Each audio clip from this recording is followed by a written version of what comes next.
बोल बम जय शिव जय शिव।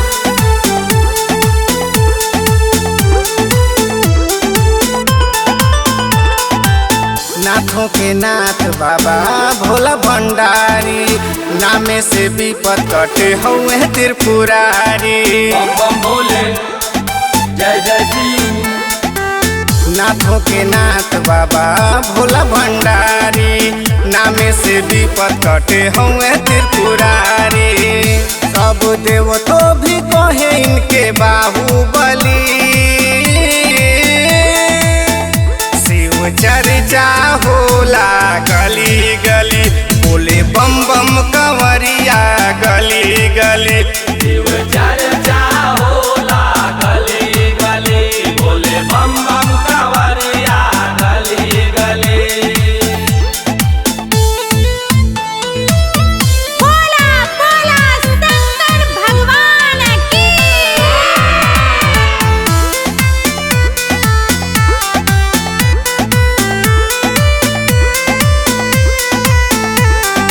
सावन के पावन महीना लागे प्यारा, चारी ओर बोल बम सुनाला। हर हर बम बम हर हर गंगे, गूंजे लागल शिवाला।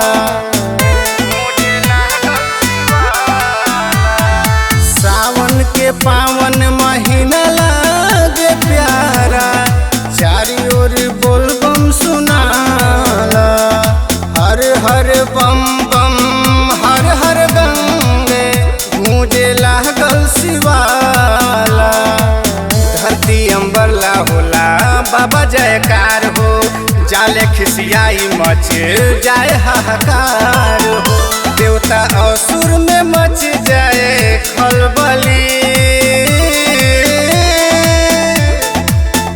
शिव चर्चा होला गली गली, बोले बम बम कंवरिया गली गली। शिव चर्चा होला गली गली, बोले बम बम कंवरिया गली गली। बोल बम जय शिव जय शिव।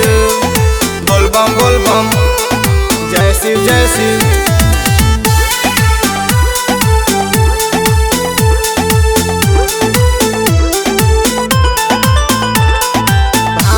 धतूरा भावे बाबा मन के, नहीं निक लागे मिठाई। बेल पतरवा के कहलो सिंगरवा, शिवलिंग पे गंगा जल चढ़ाई।